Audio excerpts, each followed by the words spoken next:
लेह में आयोजित 5 दिवसीय प्रथम सिंधु कुंभ का शुभारंभ भव्य कलश यात्रा के साथ हुआ। देश की विभिन्न पवित्र नदियों का जल श्रद्धा पूर्वक सिंधु नदी में अर्पित किया गया, जो एक भारत श्रेष्ठ भारत की भावना का प्रतीक है। सिंधु दर्शन यात्रा के विस्तार के रूप में आयोजित ये महोत्सव भारत की सभ्यतागत विरासत और सांस्कृतिक एकता का उत्सव बन गया है। इस ऐतिहासिक आयोजन में 8 देशों के राजदूतों और उच्चायुक्तों समेत अनेक विदेशी प्रतिनिधियों ने भाग लिया। वहीं 156 देशों के जल स्रोतों से लाए गए पवित्र जल को सिंधु नदी में समर्पित किया गया, जिसने वैश्विक सद्भाव, मानव एकता और भारत की आध्यात्मिक परंपरा का अनूठा संदेश दिया। सिंधु कुंभ के दौरान देश भर से आए कलाकारों ने लोक नृत्य, लोक संगीत और पारंपरिक कलाओं की मनमोहक प्रस्तुतियां पेश की। संतों, विद्वानों और श्रद्धालुओं की उपस्थिति ने इस आयोजन को आध्यात्मिक और सांस्कृतिक महाकुंभ का स्वरूप प्रदान किया। सिंधु नदी के तट पर आस्था और संस्कृति का ये संगम हर किसी को भारतीय सभ्यता की गौरवशाली विरासत से जोड़ रहा है।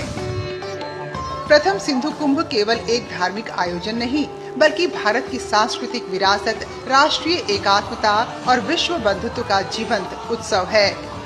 सिंधु के पावन तट से निकला ये संदेश भारत की आध्यात्मिक शक्ति और सभ्यतागत गौरव को पूरे विश्व तक पहुंचा रहा है।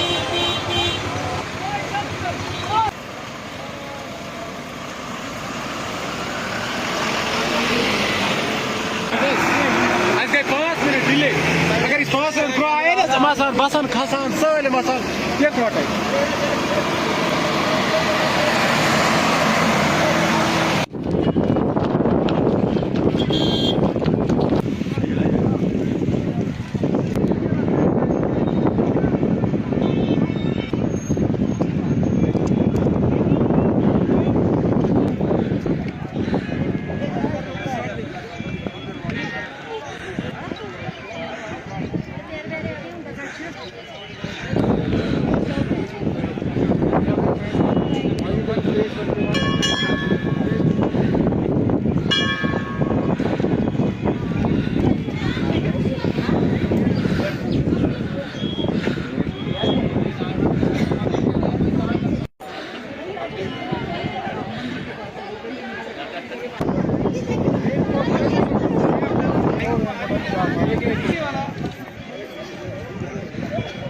आपके साथ है।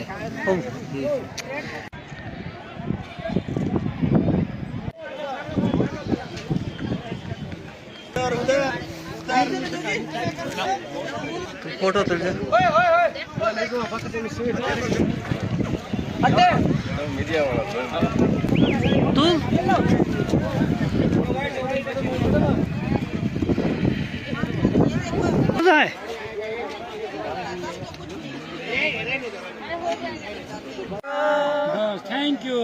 Thank you.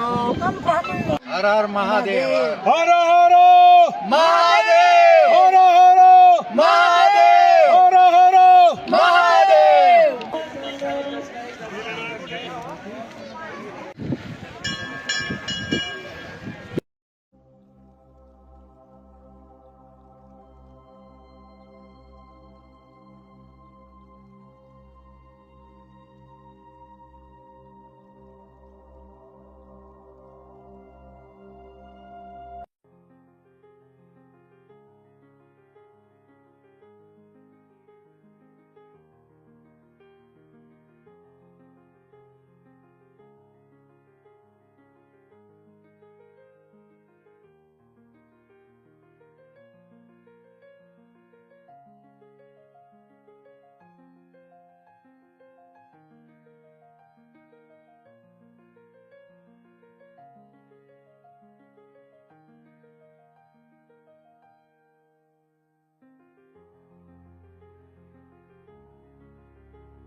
प्लास्टिक के उपयोग को पूरी तरीके से बैन कर दिया गया है।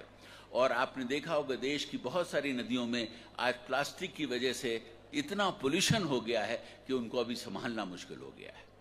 मैं आपसे गुजारिश करूंगा, रिक्वेस्ट करूंगा कि इस सैंक्टिटी को आप सब मेंटेन रखें और यहाँ की जो स्वच्छता है उसको भी मेंटेन रखें और इस खूबसूरत जगह को एंजॉय करें।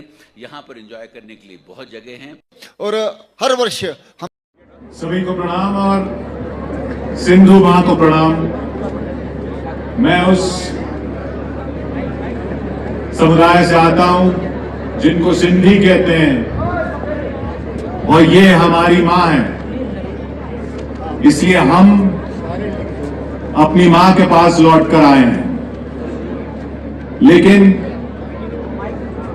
सबसे पहले हम धन्यवाद देंगे उन लोगों का जिन्होंने हमारी मां को संभाल के रखा, और वो है लद्दाख।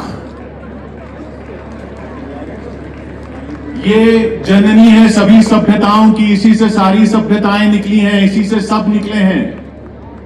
ये नदी नहीं है, ये हम सबकी रगों में बहती है और इसको लद्दाख ने संभाल के रखा।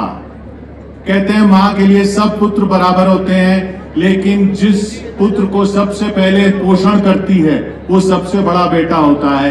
लद्दाख हमारा सबसे बड़ा भाई है, लद्दाखी हमारे सबसे बड़े भाई हैं। हम नकुल सहदेव हैं तो ये युधिष्ठिर हैं, हम भरत शत्रुघ्न हैं तो ये राम हैं। इसलिए लद्दाख को नमन, लद्दाखियों को नमन, जिन्होंने इस पवित्र धारा को हमारे लिए संजो के रखा है, संभाल के रखा है। याद रखिए, जब पासपोर्ट नहीं था, जब आधार नहीं था, जब संविधान नहीं था, जब तिरंगा नहीं था, तब भी ये नदी थी, तब भी सिंधु थी। जिस सिंधु से नाम हिंदू पड़ा, जिस सिंधु से नाम हिंद पड़ा, जिस सिंधु से हिंदुस्तान पड़ा, ये नदी हमारी पहचान है। हमें और कोई पासपोर्ट, किसी आई कार्ड की जरूरत नहीं है, ये है हमारी पहचान। हम अपनी पहचान पे आए हैं और इस पहचान को संभाल के रखा लद्दाख ने, इसलिए लद्दाख को नमन करते हैं। जब फारस से लोग आए, वो स नहीं बोल सकते थे, तो उन्होंने सप्ताह को हफ्ता बना दिया और सिंधु को हिंदू बना दिया, हिंद बना दिया। लेकिन सब के सब यहां से जो निकले वो सिंधु पुत्र हैं। ये हिंदुस्तान सिंधु पुत्रों का है, ये विश्व सिंधु पुत्रों का है, क्योंकि ये सबसे पहली सभ्यता है, ये जननी है सबकी। इसलिए हमें याद रखना है और हमें याद दिलाना है कि हम भूले नहीं हैं, हम भूले नहीं हैं, हम भटके नहीं हैं। ये जो सिंधु धारा है, यही अस्तित्व हमारा है, यही हिंदुस्तान हमारा। बहुत बहुत धन्यवाद आप सभी का जो मुझे यहां दो शब्द कहने का मौका दिया। हम सब यहां पर भाग्यशाली हैं जो आज इस पावन धरती पर, इस पावन जल के सामने दर्शन करने पहुंचे। कहते हैं गंगा में डुबकी लगाने से मोक्ष मिलता है, सिंधु में सिर्फ दर्शन करने से मोक्ष मिलता है। आज इसीलिए ये सिंधु दर्शन यात्रा है। हम ये एक संकल्प लें कि हम अपने साथ 5 तीर्थ यात्रियों को जोड़ेंगे। मुश्किल काम है, लेकिन जब संकल्प लेकर के जाएंगे तो निश्चय ही इस प्रकार की यात्राएं जो हैं वो आगे बढ़ती जाएंगी। मैं एक बार सभी का यहाँ पर जो आए हैं यात्री, उनको साधुवाद कहता हूँ और यही अपेक्षा करता हूँ हम सब मिलकर के अपनी जो नदियाँ हैं, अपने जो तीर्थ हैं, अपने जो मेले हैं, और विशेष करके जो ये अपना रिलीजियस टूरिज्म है उसको प्रमोट करने का प्रयास करना चाहिए। आदरणीय इंद्रेश कुमार जी ने जिस तरह से दशकों तक इस और सबका ध्यान आकर्षित किया, केंद्रित किया, और सिंधु घाटी की सभ्यता का यह अंश सिंधु नदी जो हमारे लिए, हमारी आत्मा में वास करती है, उससे हम सबको जोड़ा। अमरनाथ यात्रा के लिए भी अभी बालताल से जाते हैं हमारा अमरनाथ यात्रा, लेकिन वो रास्ता थोड़ा कठिन है। तो अमरनाथ यात्रा का जो है हमेशा से जो है एक अल्टरनेटिव रूट के बारे में जो है बार बार उसके बारे में चर्चा हुआ है। तो मैं माननीय एलजी साहब से कहना चाहूँगा, सर हमारे जो दरस जिस पे आपका बहुत बड़ा फोकस है, जिस प्रकार से जो है भारत सरकार चाहते हैं कि दराज जो है हमारा मिनी दाउस बने, तो दराज में आज जोजिला टनल भी जो है ब्रेक थ्रू हो चुका है सर, माननीय मोदी जी के मेहरबानी से। तो दराज के जोजिला टनल से ही एक होते हुए एक रास्ता जो है अमरनाथ यात्रा का भी जाते हैं सर, और वो सबसे शॉर्टेस्ट और सेफेस्ट रूट वो अमरनाथ यात्रा का आने वाले दिनों में हो सकता है। विश्व के अंदर वर्तमान में यह सिंधु का प्रथम कुंभ है, इसलिए दुनिया के 8 देशों के और ग्रहों के एम्बेसडर्स भी सम्मिलित होने के लिए आए हैं। सभी धर्मों के लोग हैं, भारत के धर्मों के भी, विश्व के धर्मों सब मिलकर सिंधु मैया की पूजा करेंगे। 156 देशों का जल वह सिंधु मैया के अंदर डाला जाएगा। वह जल भी आया है, ये जल इससे पहले अयोध्या के निर्माण में आया था। अब 156 देशों का जल से सिंधु की पूजा की जाएगी। इसके साथ साथ यह संदेश देने के लिए है, विश्व शांति के लिए आवश्यक है धर्मांतरण नहीं हो बल्कि धर्मों का सम्मान हो। सिंधु दर्शन की यात्रा ये हमारी संस्कृति की यात्रा है, ये हमारे अतीत की यात्रा है, ये हमारे भविष्य की यात्रा है।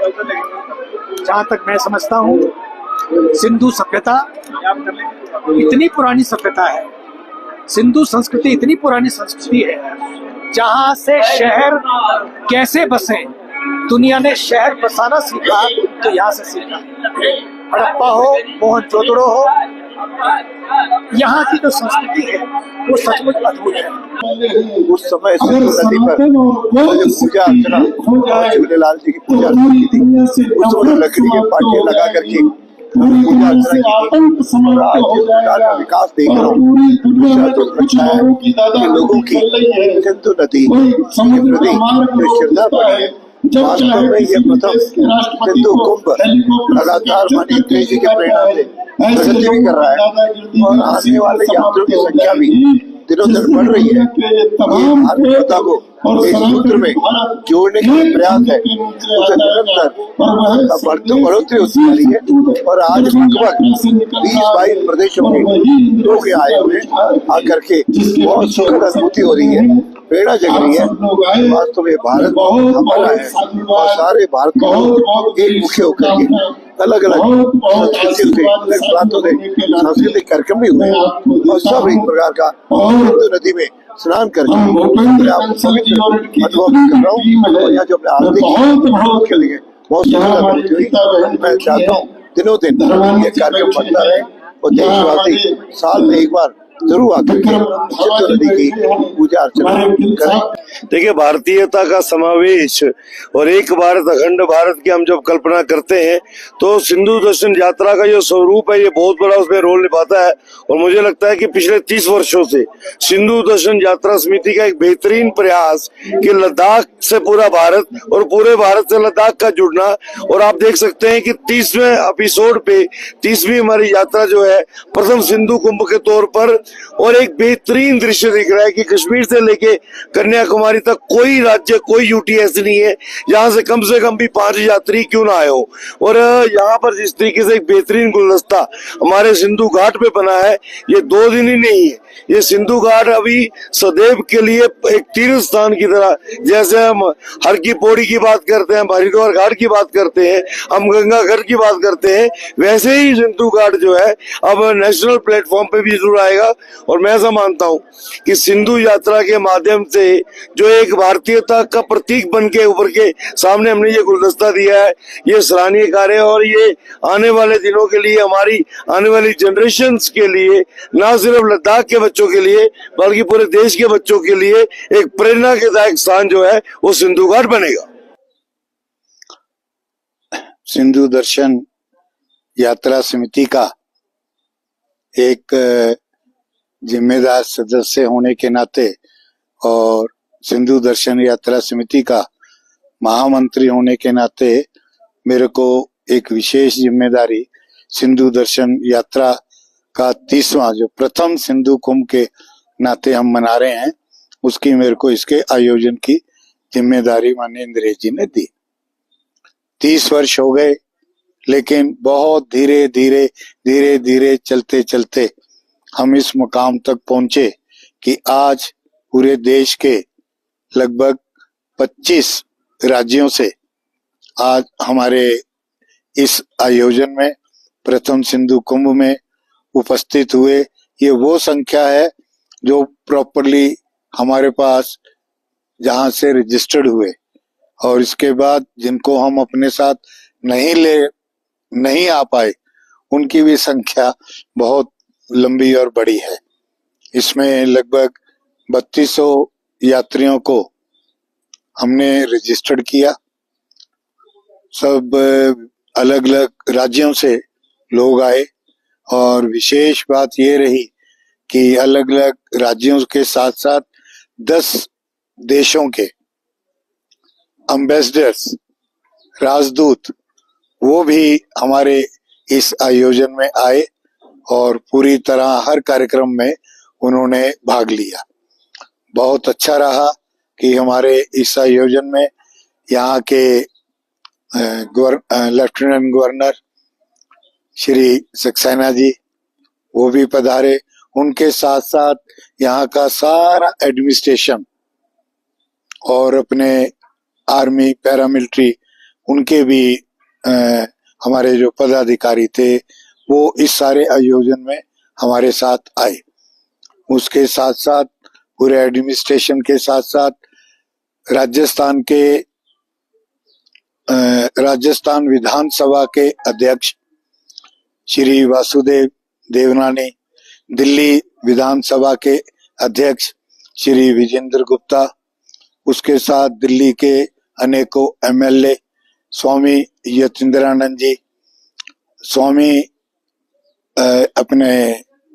स्वामी चिदानंद मुनि जी, और ऐसे अगर हम गिनाएं तो बहुत बड़े बड़े संत हमारे इस आयोजन में आए। और सबसे ज्यादा महत्वपूर्ण और अच्छा लगा कि पालगा रिम्पोचे जी, जिनको हम बहुत मान सम्मान देते हैं, उन्होंने इस कार्यक्रम की अध्यक्षता की, और अनेकों यहाँ के बहुत गुरु, बहुत लोग, स्थानीय लोग, वो सब लोग इस कार्यक्रम में हमारे साथ आए। हमारी यात्रा जम्मू कश्मीर से एक ग्रुप कुरुक्षेत्र से चलती है, और एक ग्रुप बाय एयर दिल्ली से या जहां से भी है वो लोग पहुंचते हैं, और सब समय पे हुआ, सबकी मेहनत से हुआ। और इसमें लगभग 168 लोग ऐसे थे जो कई महीनों से इस सारे आयोजन करने में एक महत्वपूर्ण भूमिका निभा रहे थे। माननीय इंद्रेश जी के साथ, माननीय रुपेश जी के साथ हम कई बारी बैठे करे और इसमें किया। विशेष खुशी रही कि जो लेह लद्दाख के पहले एलजी थे श्री कविंद्र गुप्ता जी, उनका भी मन ऐसा किया कि भाई चाहे अब मैं हिमाचल का गवर्नर हूं, लेकिन मैं सिंधु दर्शन यात्रा से जुड़ा रहूंगा। और वो भी इस कार्यक्रम में, आज के हमारे इस कार्यक्रम में वो उपस्थित हुए, और ये बोल के गए कि जब भी कोई कार्यक्रम सिंधु दर्शन का होगा, मैं जहां भी जैसा भी होऊंगा, मैं यहाँ जरूर आऊंगा।